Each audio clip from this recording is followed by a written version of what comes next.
professor Pedro, nós ficamos efetivamente gratos. Estávamos nos dando conta como efetivamente o zoneamento que passa por vocês do turismo acaba depois efetivamente lá no direito, na legislação que a professora Adir tanto aí nos falou.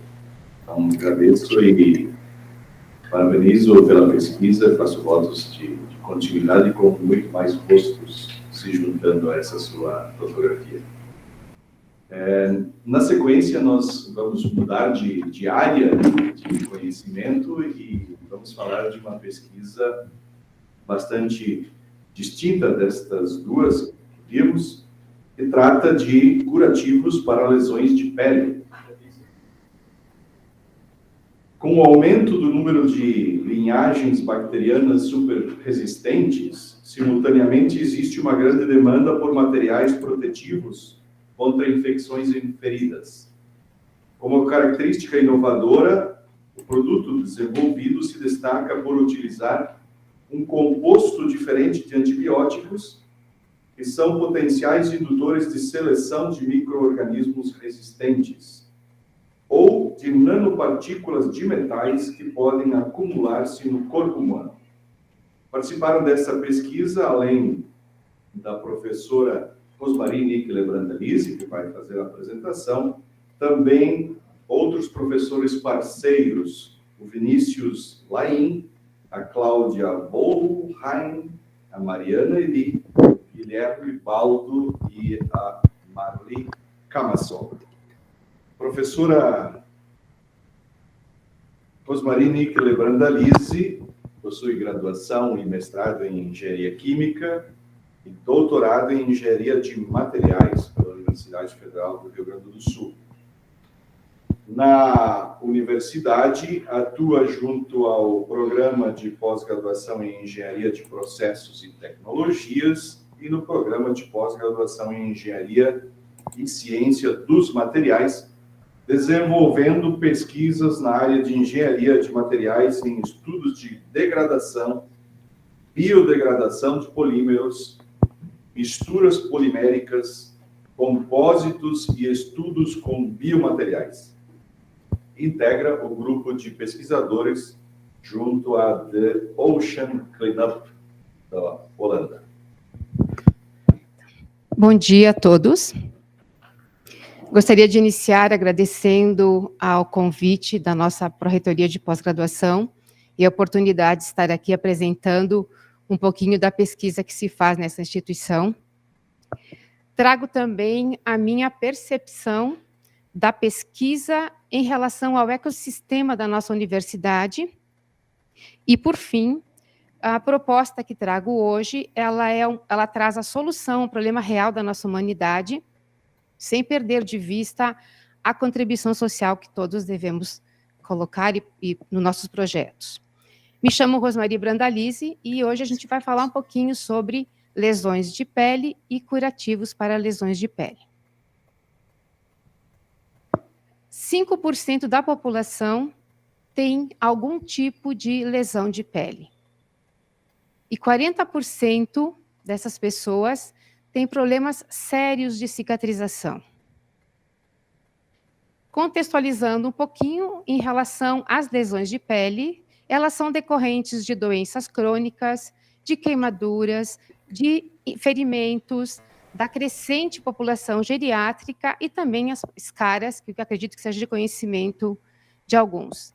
Não posso deixar de falar também das infecções oportunistas.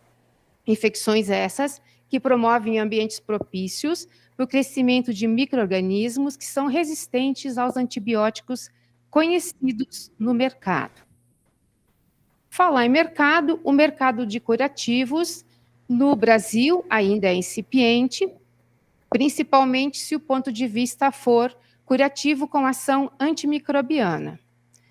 Hoje, na nossa academia e no mercado, se encontra curativos com nanopartículas de prata, nanopartículas de cobre, óxido de grafeno, também da nossa região aqui, da nossa universidade, óxido de zinco, porém, estudos mais aprofundados são necessários, na minha percepção, para que a gente consiga ter a ideia exata do acúmulo desses nanometais no nosso organismo, pelo efeito citotóxico dos mesmos. Falando em mercado de curativos, o mercado de curativos movimenta e vai movimentar até 2030 34 bilhões de dólares. Esse mercado está amparado nas doenças já citadas anteriormente e também no fato do aumento da expectativa de vida da população. Todos nós queremos viver mais, melhor e com qualidade, com saúde. Então, é um mercado ascendente.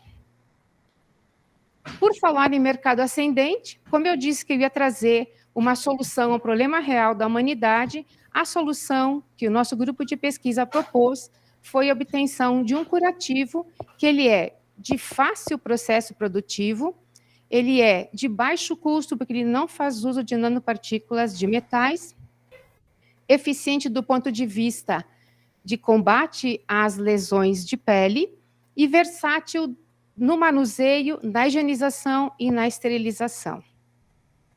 Esse curativo, então, que o grupo criou, propôs, são chamados curativos de silicone. Como são feitos os nossos curativos? Então, a gente trabalha com o silicone misturado com um agente antimicrobiano em diferentes proporções, um agente de cura. Após essa mistura, esse material é espalhado e 24 horas depois a gente tem um belo filme flexível e fácil de manusear. Nesse caso, a gente propôs um produto chamado curativo não poroso.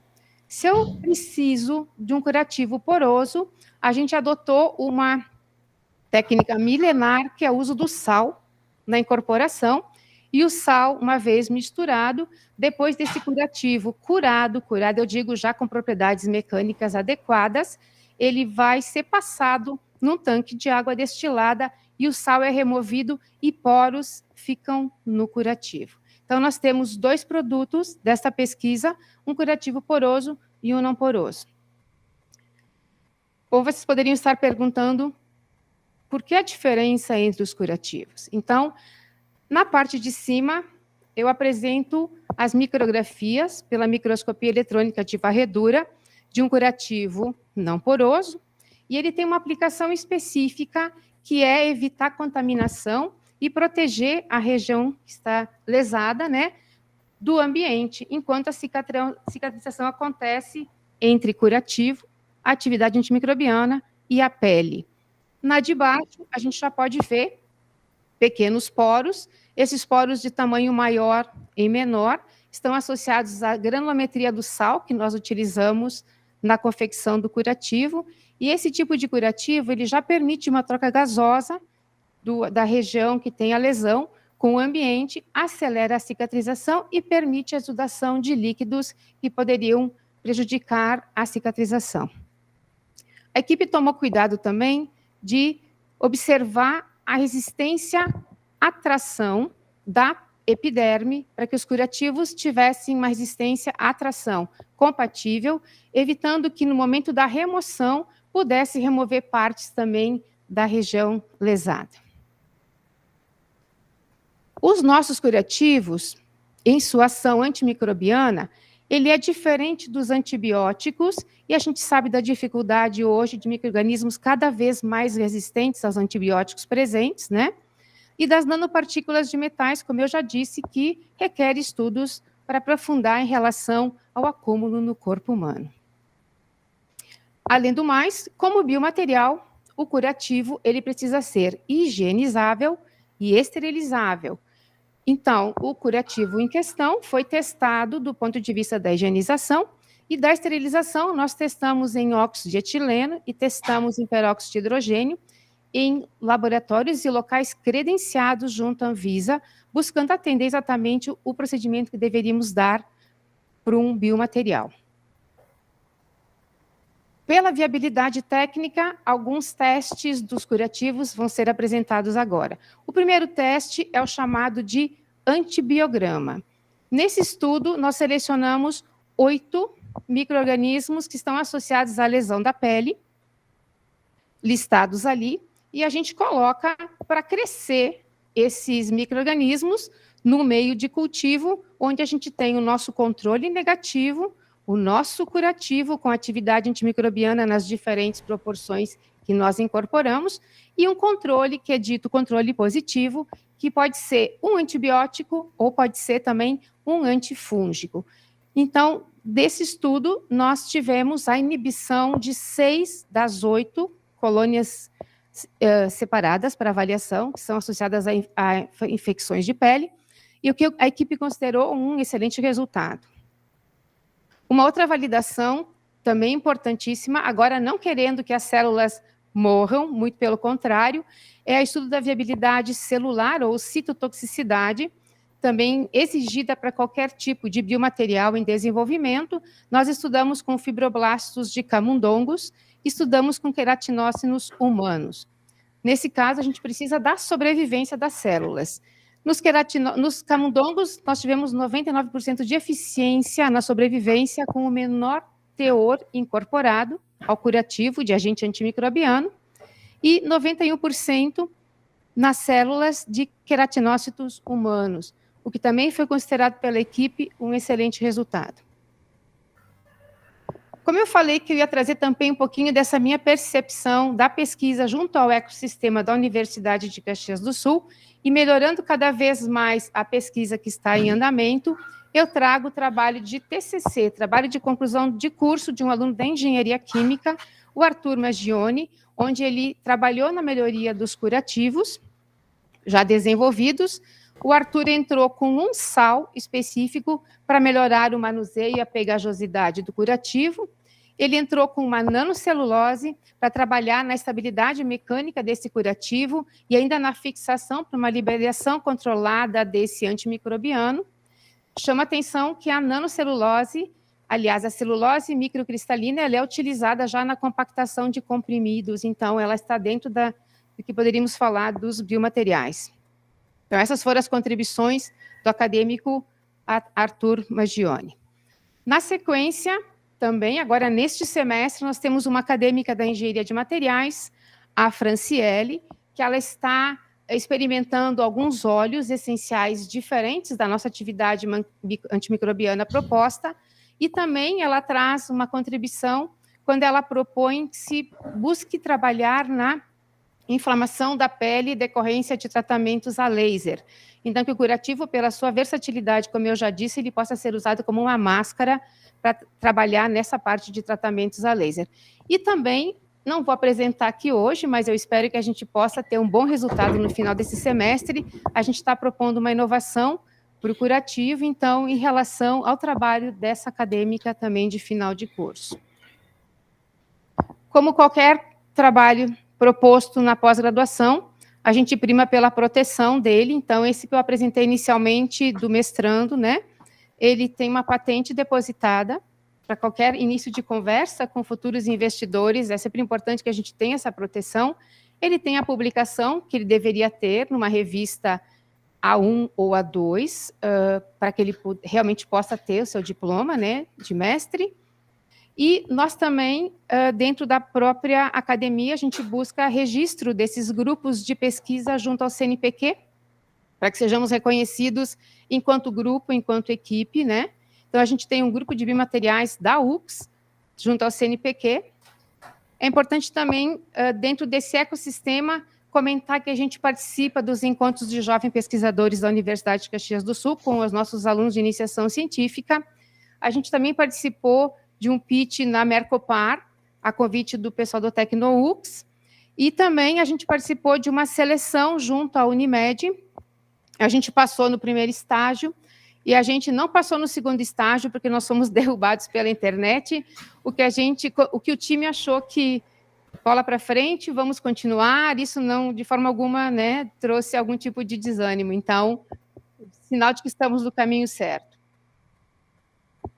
Trazendo um pouquinho mais desse tema maturidade tecnológica dos nossos desenvolvimentos, nós pesquisadores chegamos até um TRL 5, onde a gente valida todas as nossas pesquisas, a gente sabe o que fez, como fez, por que fez, sabe dos resultados, mas não acredita que isso realmente possa sair dessa condição. Muito pelo contrário, a gente realmente tem que pensar que é possível. Vários produtos estão no mercado, eles na sua primeira vez não estavam tão bons quanto foram depois de uma evolução, né? Então, eu diria que nós temos todo um suporte aqui na universidade, junto ao TecnoUX, para que a gente perceba que é possível passar do Vale da Morte, que é esse TRL 6 para o 7, e começar no caso dos curativos. A gente já está alinhando testes com pessoas que se candidataram a fazer esses ensaios, e com esse tipo de teste a gente já pode credenciar junto à Anvisa, então amplia esse nosso horizonte, a gente sai do TRL 5, e o que a gente quer realmente ver é esse curativo que tem um baixo custo, um fácil processo, atendendo problemas reais da nossa sociedade, né, e feridas, todo mundo sabe do que se trata. Então, aqui nós temos o suporte do TecnoUX. Como a gente não consegue fazer nada com e sim, nada para e sim com as pessoas, eu trago aqui um pouquinho da equipe que ajudou nesse desenvolvimento desses curativos. Então, ao meu lado, o Micael acima, que é o mestrando, né, que concluiu essa parte inicial. Do ladinho dele também tem a Micaela, que foi uma IC premiada no Jovem Pesquisador, ganhou o prêmio das exatas também. É uma aluna que está se formando agora, que já tem patentes depositadas, que já tem artigos publicados. Então, que possibilidade que a iniciação científica permitiu que ela vivenciasse. Do lado da Micaela, nós temos o professor Vinícius Laim, da área da saúde, que nos traz sempre desafios a cada tempos. Vamos fazer algo. Então, o Vinícius alimenta o nosso grupo sempre com inovações. Abaixo do Vinícius, a professora doutora Cláudia, que trabalha na nossa instituição com a parte dos micro-organismos para lesões de pele. A professora Mariana, logo abaixo também, do IB, com a parte de citotoxicidade. Do lado da professora Venina, com o seu olhar de química, buscando resolver os problemas das coisas que nós misturamos, e ela tenta entender o que a gente fez, né? Da parte de baixo, um professor da farmácia da URGS, professor Guilherme Baldo, que contribui muito com a parte de citotoxicidade. O Arthur Magione, a Franciele, e junto conosco agora a professora Marli do IB também, que é a contribuição que a gente busca até o final desse semestre trazer de inovação para esse time na área de biomateriais. Então, deixo aqui o meu contato e o meu agradecimento novamente ao convite. Obrigada.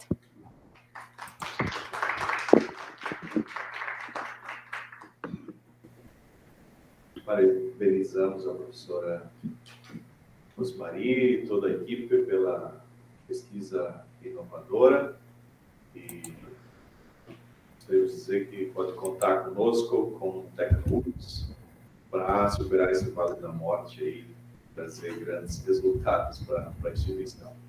Mais uma vez, agradecemos a três pesquisadores que apresentaram seus trabalhos hoje, a professora Diro, o professor Pedro, a professora Rosmary, aos que estiveram aqui presentes, aos que acompanharam online, nosso profundo agradecimento. E aproveitamos, por fim, para anunciar que, na sequência, então, os pesquisadores vão estar em salas virtuais, né? O endereço vai estar anunciado ali na sala virtual, para conversar com os interessados, né? Trocar ideias, aventar interações com outras áreas, com pesquisadores de outras áreas, e assim prosseguimos, logo após um pequeno intervalo. Enquanto isso, as pessoas podem se acomodar nas diferentes salas virtuais, e aí os pesquisadores logo entrarão. Obrigado pela atenção de todos.